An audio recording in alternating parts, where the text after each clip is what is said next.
Welcome to DNEG Details, the podcast from DNEG and DNEG Animation. We're a studio focused on crafting captivating worlds and memorable characters, and this podcast is where we talk about how that actually happens. We'll be turning the spotlight inward, exploring the people, roles, and talent behind the work. Each episode will be chatting with the crew from across our global teams, from artists and animators to technical and production teams, about what they do, how they do it, and what goes into bringing stories to life. This podcast was made with our crew in mind, but if you're curious about animation, visual effects, or the creative process behind it all, you're very welcome here too. So let's get into it. I'm your host, Andrew Schlessel, Senior Director of Training and Development at DNEG Animation. In today's episode, we explore the creative journey behind some of the most ambitious visual effects in modern filmmaking, the importance of craftsmanship in a rapidly evolving industry, and why the strongest creative foundations are often built into the most unexpected places. We are very lucky to be joined by Giacomo Mineo, VFX Supervisor at DNEG. Throughout his career, Giacomo has helped bring to life some of the most visually stunning films of the last decade, including Oppenheimer and more recently, The Odyssey. From covering walls with graffiti at midnight in 1990's Milan to supervising visual effects on some of cinema's biggest productions, this conversation offers a fascinating look at the experiences that shape a creative career. Welcome, Giacomo. Thank you. When do you think is the last time you spray painted a wall? Probably a few years ago, 2 or 3 years ago, I've been invited to an event and they asked me to, yes. Legally, it's more than 20 years. Statute of limitations has passed. They can't take you to jail. Oh, didn't, what's his name? The most famous, he didn't even reveal himself recently. Apparently, they finally disclosed his identity, yes. It's wild, because for the longest time, I had a friend who worked on Exit Through the Gift Shop, which was a Banksy documentary. They had to be incredibly secretive about it. Like, they couldn't say anything about anything. It was like nuclear secrets kind of thing. And it's so interesting how he's been so embraced by the art world, and yet he's an outsider. Not really a graffiti writer anymore. Graffiti writing is a very specific thing. You just write, you work with the letters, design the letters. It's like a study of the proportion of the letters. And then I think around 2000 and the kind of movement, some of the people of the movement moved into this kind of like street art type of similar movement. Some keep still doing graffiti. Some others are doing like stencils and this type of work. And I think Bansky, I'm not sure about it, but I think Bansky comes to the graffiti, but then he kind of like moved into the street art, which is a different thing. You just use different visuals and it's as a different approach. It's more like art, but it's also like, it's more like communication. It's just a different thing. I like what he's doing, but I don't think he's just an artist. I think it's more like a very good at communication, like very good in marketing, communicating what it is thoughts. It's more like an art director in a way. Why did you do graffiti? Like, what got you started? What motivated you to sneak out at night, with your head covered and, climbing buildings and taking risks? Like, what was the motivation for all that? The truth is, it was out of frustration. So I was coming up from a period of my life where I've done art school and I didn't really enjoy drawing anymore after art school. I had like a moment in my life when I had a girlfriend, she left me and I was trying to find myself. And then this thing just popped and I saw like a book, which is called Subway Art. And I saw a couple of graffiti on a train, like entire graffiti on the train. And then, I just started with no expectation. And then I fell in love with that and I couldn't stop. It was a great, great exercise in my life because first of all, I learned that I could be good at something. In school, I was doing okay, but I wasn't the best one at drawing. I didn't really see myself like an illustrator. Probably the way I see things is more like photographics. And I was into cinema, I was into directing. I've done also like a director school. I've done some short movies. I think what is really hard is, first of all, understand what you're good at. And second of all, is find something where you can use your talent. And that was the first time in my life when I kind of realized that I could be good at something. And then that experience helped me to be where I am right now, because then I try to translate that experience into what is my job now. So you have this experience of working with spray paints on different surfaces and different lights, different porous surfaces absorb the paint differently than others, and you're layering things on top of each other. And then you train yourself in computer graphics and end up working as a compositor, essentially, where you're doing a similar process, but digitally. Do you think that early graffiti helped inform some of your compositing work? Yes, I mean, obviously there's still composition in the way you're drawing, you're designing the letters. So the main lesson was, first of all, you need to be passionate with what you're doing. Again, I start to do a little bit of compositing, and I noticed that I like it straight away. So I had the same feeling, like, oh, I like this. This is fun. And then when you get passionate with something, the rest, it's just a process. What graffiti helped me? It helped me to understand that it takes time, and it takes hard work, and takes just time, just a lot of head down and try to learn, curiosity. The technique, obviously, you know that you need to learn a technique, and it's a different. I mean, I think it's more frustrating with technology, because in a way with a spray can, it's a little bit more accessible and easy to use at the beginning. With technology, you need to have a proper computer. So you need to have a machine that is able to visualize what you're doing. If you start to screw up with 2-3 nodes, You do have an undo key, so. yeah, that's true.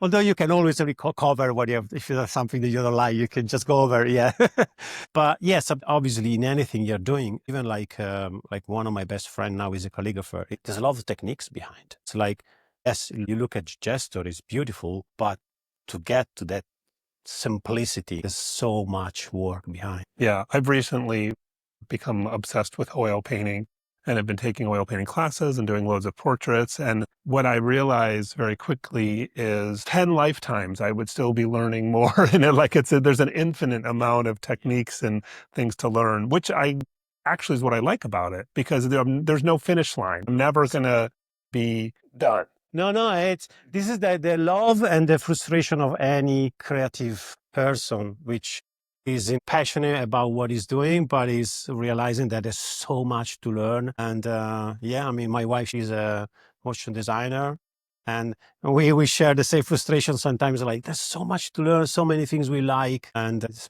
part of the life of an artist, I believe. One of the things you said in the past was that your Italian heritage may have helped you as a problem solver, partly because there's so many problems in Italy. Can you tell us a little bit more about that? It is true that we kind of like some bureaucracy issues in Italy, and overall, you need to be more proactive and try to find solutions. I think it's both. It's a little bit of my heritage, but it's also my personality. And when I was at the very beginning of my career in post-production, I was like working as a smoke and flame artist. You have a problem to solve constantly, because every day you have a new client, which brings problems, things that you need to solve. And you need to really be kind of open and trying to find solutions. So that kind of attitude, I think I had it naturally, and it helped me straight away. I remember when I started doing working with a client near me or behind me, it came very natural. It wasn't really, I mean, at the beginning, obviously I was stressed, but then I kind of like enjoy the creative process, and the fact that there was problems and we find solutions, and that attitude, I think, is incredibly valuable in our industry. For those who may not know what a flame suite is and a flame studio, typically, at least what I picture, is you're at the front sitting at a big desk with a lot of monitors and a lot of controls, maybe a really big screen for the client to see. Behind you on some comfortable couches with some bowls of fruit and drinks, the client's sitting above and behind you and saying, no, move that over there, make that brighter, make that darker. And you're sort of having to composite in real time in front of a client. So the pressure's on, that, they don't have much patience if you slip up. And now you're dealing with the most senior clients imaginable, like movie directors, people like Christopher Nolan. Do you think that some of that experience in the high pressure world of a commercial flame suite helped prepare you for these really senior roles working on major motion pictures? Absolutely. I mean, everything you're doing in life, you learn from any experience. So I kind of learned that I could work with the directors or the creative directors, the art directors, and kind of like, actually, I like it. It was probably the best part of the work. I mean, most of the people think like, oh, you are working with someone like very close and check everything you're doing. And you kind of like, it's actually fun. Because if you start to create like a collaboration, like a relation that you throw ideas, he throws his ideas, and then find solutions together. It's incredibly rewarding. So when from the commercial industry, after 11 years in commercial, I moved into the UK and I started to do compositing in one of the biggest companies in London. I kind of missed that. So I was able and I could make pictures, but I really missed the part where I was really discussing ideas in real time, literally, with a supervisor or with in this case, with the director. And I think that came quite naturally when I started to move up the ladder again. Then the kind of communication skills I had and I learned, but also because of my personality, helped me a lot to become like a lead supervisor and now a VFX. Yeah, and that comparison between the world of commercials in Milan versus major motion picture visual effects in London, you described that commercials in Milan was actually, while you were collaborating directly with the client, there was less collaboration and community across the business because each commercial house was sort of an island to itself. Yeah. Whereas the VFX had a larger sense of community. Yeah, that's actually the main reason why I decided to move from the commercial industry to the film industry. First of all, I just love movies. I always love movies, and it's something that I always been passionate about. VFX, no VFX, like good movies. But I kind of fell in love at that time. I remember, I think it was 2001. I've seen the first teaser of Lord of the Rings. And then when the first movie came out with the DVD, I saw all the extras and I kind of fell in love with that idea of being part of a community where we all work together and there's so much good energy. And the people in the VFX industry are really nice people and really friendly. I made so many friends in these last 15 years. Yeah. While, yes, you're right, in commercial, because most of the companies are small, there's a lot of competition. So you never really connect with the other artists in the other companies because they are in competition with you. It was less rewarding in that sense.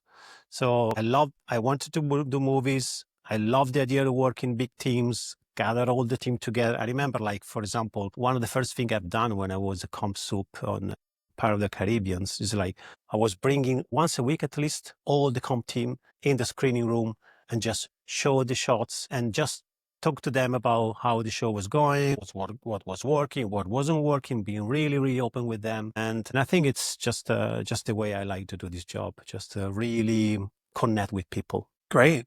Well, changing gears entirely, when you arrived at this interview, you brought me a gift, which is a bar of chocolate that you made yourself. Amongst your many other talents, you're a chocolate maker. And for those who don't know, making chocolate is actually an extremely precise process to get the temperatures just right so it doesn't end up maybe like brittle and crumbly on one end, or it can have blooming whereas it looks too white. So you have to have very precise temperature control to get it up to a certain temperature, cool at a certain rate. The whole process is very methodical and thoughtful. And so I'm wondering if you see parallels between this kind of digital visual effects process and your chocolate making, or is there something different you get out of it? Yes and no. I mean, it's it obviously in everything you're doing, there is a little bit of technical aspects. I think making chocolate is much less technical than making visual effects. I think it's really again all about passion. If you're passionate with something, after a while, just obsession. You just start to try to understand and learn everything, and then you kind of master it. The chocolate has been something that I always liked. The story is like, before joining DNEG, almost 10 years ago, I was in MPC and I spent 6 years there. Yeah. I was there from 2011 and end of 2016. And if you remember, out of Tower 1, there was like the entrance of MPC, there was like a shop just in front on the corner, which is called Paul Young, which was a chocolatier. So I used to go out of the of the office and go straight into the chocolate shop every day. So after a while, I got friends with them, and then they say, "Oh, we're doing masterclass. Do you want to learn how to temper chocolate?" So that was actually the first thing they taught me, how to do, the technique to make sure that when you temper chocolate, when dries, it stays shiny and snappy, and it melts really nicely in your mouth. And that was the first lesson. And then from there, I kind of like went into full on and trying hundreds of different brands of chocolate until I kind of figured out, okay, this is what I want to do. And then I actually met the community of people that are in the chocolate business are super friendly. And then again, the same thing clicked, the people. And I'm sure people love receiving chocolate as well. So they're all happy around the chocolate business. Yeah. So I'm tying a few things together. In your youth, you're sneaking around by yourself in the dark, spray painting walls. As a compositor on Nuke, you're by yourself at a computer staring at pixels all day. And chocolate, you're on your own in the kitchen with the stove and all the ingredients. These are all solitary activities, whereas being a VFX supervisor is all about community and connection. Can you talk about that transition, going from these solitary activities versus the very connected and collaborative activity as a VFX supervisor? It came quite natural, to be honest, because obviously when you start to, at the very beginning, you just do your own.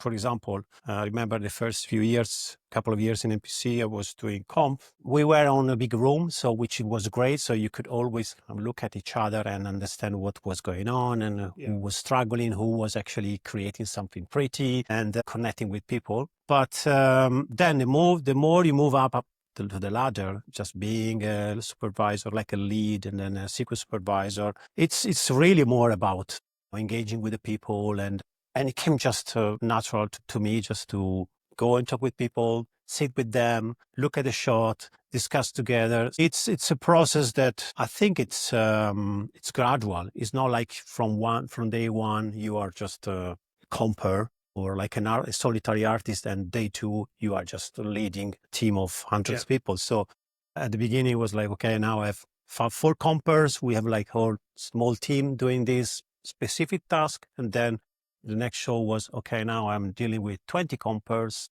And then the show after, okay, now I'm dealing with 40 artists. And in this process, you kind of learn your own strength and also what you need to improve. Yeah. And working with so many compers and being a comper yourself, do you think that influences your approach to VFX supervision? Like they say, to a hammer, every problem looks like a nail. So maybe someone who came up through lighting might approach something one way, or someone who came up through assets might treat it another way, and you come through comp. Do you think that's had an impact on your problem solving in VFX? I think in a way, the point is, when you are working on a shot and when you are supervising a show, you are already surrounded by a team. So I really like, and I tend to try to involve as much as possible the team to bring their own ideas and approaches. Obviously, my knowledge is more into the 2D world, so I know very well what can be done in 2D. But I'm relying a lot also on the CG supervisor or the FX supervisor in bringing his or her knowledge and trying to figure out what can be done. There's no one way of doing things. So sometimes you have a very strong environment department, so you kind of rely more on them. Sometimes you have a very strong comp department. So it depends also on the team that you have. Usually I adjust, seeing who is actually responding well to how to solve the problem. But obviously having like a long and strong 2D background, if there's something I know it can be fixed, can be done in comp or in 2D, I try kind of rely on the comp team a little bit. Sometimes VFX is referred to as an invisible art, with the idea that if you're successful, the audience doesn't even know there's an effects there. Obviously, if there's a monster climbing a building, they can figure out that there's no real monsters. But so many of the effects are invisible effects. And people in VFX, workers and companies in VFX, have really struggled to get the acknowledgement, recognition that they deserve in the filmmaking process. Can you talk a little bit about that sort of tension between the idea of it being an invisible art, but also receiving the recognition for the incredible work and the contribution to filmmaking that it deserves? First of all, I really, really like movies when there's invisible effects. I fell in love with Forrest Gump, and another movie that kind of draw me into the VFX world. The problem is VFX is a tool. Using a camera, shoot with a camera is a tool. Camera is a tool. Lighting is a tool. So if you use the tool well, and if you are able to light well a shot or acting, again, there is a lot of, let's say, skills, but also time that needs to be required to really achieve, a photorealistic look. And it's hard in the VFX industry. Making photorealistic pictures is hard. What I always try to do, and always tried to do in the past, I'm relying a lot on reference. So if I have to do anything that can just give me information about how is it in the real world, and that is like kind of my way of approaching the picture. So if I have to create or like a massive monster, and I know that I can find some reference that help me, could be even like a, I don't know, like an elephant, or any reference that I can find to help me to kind of like find to bring it into the reality. That is my go-to. You've talked so much about community and the people, so much that, the people in VFX you've found so nice. You've made so many great friends from there. Can you talk about people in the business that have inspired you? Oh, yes. I've been very lucky to be part of an industry. I mean, the people in this industry are very, very generous, and they share their knowledge, and they are friendly. I mean, most of them, they're friendly. So there's, like, for example, one of the VFX we have here in DNEG now, Nicolas Aitadi, I think I've done like 2 years and a half, like 3 shows in a row with him. And I learned so much from him. I mean, he was pushing me really, really hard. I know that some shows, I know that projects sometimes are hard, but hard projects are actually very important if you want to grow as an artist. Obviously, they ask you a lot in terms of, mentally, because learning is hard.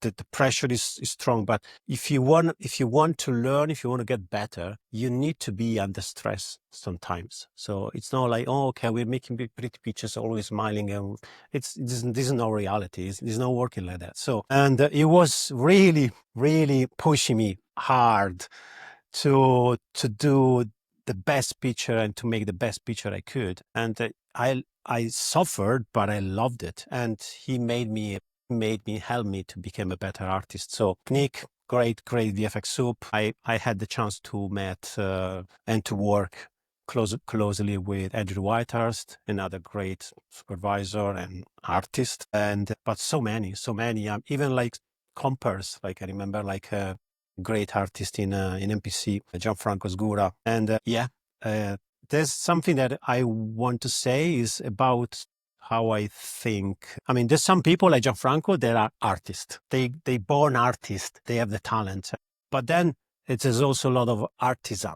This work, you can learn how to be good. You can learn a lot. And I've always saw myself more like an artisan. Can you define the difference between artist and artisan from your point of view? I think there's something that comes much more natural if you have that kind of like natural talent. But I also believe that if you are in love with what you're doing, and if you put a lot of work, you can still be really good at it without having that great talent at the very beginning. I've been in training and education for my entire career, specifically in the arts and digital arts. And my own take on the idea of talent is actually indistinguishable from drive or passion. I don't think that people are born with someone sprinkled fairy dust on them and then they were suddenly talented, and you put a pencil in their hand and the first picture they drew was beautiful. I think what happened is that whatever combination of things happened into their life, they were driven to work at the craft and they learned it and got good at it. Nobody drew well their first time. Nobody took a beautiful picture their first time. And yes, it's a collection of the experiences they have, but I don't really deeply believe in some innate idea of talent. I think that it's It's the experiences we come up through that have shaped us and whatever it is inside of us that drives us to do it. And like you, I agree that this can be learned. Yeah. And what about there's the kind of both exciting and looming scary thing of AI and how that's going to affect visual effects. Have you experimented with it at all, or have you been following it? Do you have an opinion about where it is now and where it might become part of our process? So I think things are going to change drastically, and we need to learn and adapt and try to incorporate this new technology as soon as possible and as quick as possible, and understand the principles, how it's worked, what's the base, what, like the understanding really what's the way to kind of improve it in a way that we want and we need to being able to create something that is really help us to kind of create what we really want, not just when you find something pretty, you kind of you want that specific control. look. You want control and you want Exactly. consistency. I think we are on a verge of a big changes. And if you had to choose which it did more of, would you choose excite or scare? I'm super excited. Oh, okay. I'm super excited about it. The truth is the industry in the last 20, 25 years, in terms of the way we were working, obviously we were improving and we're optimizing and make it better, but it was like always the same way. It's like a highway. Now is more and more like a road that before it was a little bit bumpy, and now it's like a great highway with all the technology that helps us to control the speed and everything. But it was the same path. So this is new. This is exciting. This is scary, obviously, because we don't know how many jobs are going to be impacted and if we're going to be able to jump on this new technology and understand it. And yeah, it's obviously there's a lot of question marks. I mean, what I've seen so far at DNEG is that we're sort of working in the margins. We're applying it to small areas, individual tasks, but we're applying it within the existing paradigm and the existing process. I think at some point we're going to have to take a clean sheet of paper and kind of rewrite the whole process of how we do it. I still think that we're going to have most of the same roles because I think, for example, if you're an animator, your job isn't rotating joints and setting keyframes. Your job is understanding acting, performance, rhythm, movement, timing. If you're a modeler, you're not just someone who moves vertices back and forth. You understand shape, form, appeal, anatomy, all these things. So I think that expertise can certainly be applied to another tool. Yes, I hope so. Yes, it's very difficult to predict what is going to happen, because every prediction we had in the last couple of years, we saw things moving so fast, so quickly. So I think we need to embrace it. Yeah, I know that there's a lot of backlash and people are kind of like angry about this, but it's there. We can't avoid it. So we need to kind of learn as much as we can and try to use our experience and our knowledge to use it in the right way. And I think DNEG is doing the right things. It's moving in the right direction, trying to incorporate the tools that we have in a control manner. And I think that's the right approach. And then I think it's going to be incredibly useful now it is already, for preliminary talks, for directors to understand what they can shoot, what they can maybe avoid shooting, or they can shoot partially and then can enhance it with the use of AI. Yeah, there's a lot of exciting stuff. Yeah. Well, let's switch to something more fun. So if you could live inside one of the worlds you help create, like you could be a scientist inside of Oppenheimer, you could be, a shipbuilder in the Odyssey or something like that. If you could live inside a world you help create, which of the worlds would you like to live in and what would you like to be doing there? I've been working on many shows and many different type of movies. And this one is pretty easy for me because I love history and I love physics. These two things I can tie perfectly in Oppenheimer. So I definitely would have liked to be there and see a team of people working together to the collaboration. And yeah, that would be quite fascinating to see. Great answer. And then finally, to wrap it up, if you could give just one piece of advice to someone who hopes to one day be a visual effects supervisor, what would you say? I would say, first of all, be yourself. Don't try to be what you're not. Work on your strength. So if you are very technical, that's the part that you are really, really good at. Keep working on that because that's going to be your thing. The other thing is like obviously observe and learn from the supervisor you work with and try to kind of learn what you like and what you don't like about those and try to incorporate the lesson. Because you, being an artist, you are on the other side and you see when the show is working, what is working, why it's not working. So it's kind of try to incorporate your experience. I mean, for me personally, like every show looks like being like on a boat and you are on the sea and there's a lot of reactions. So you can plan as much as you can, but if the storm is coming, you don't know if there's problem with a boat.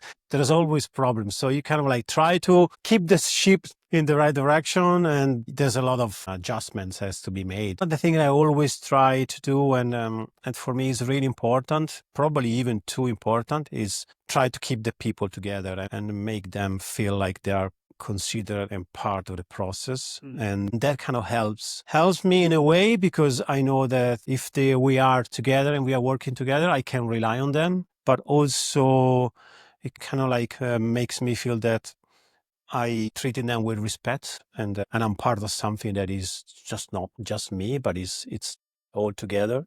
Yeah.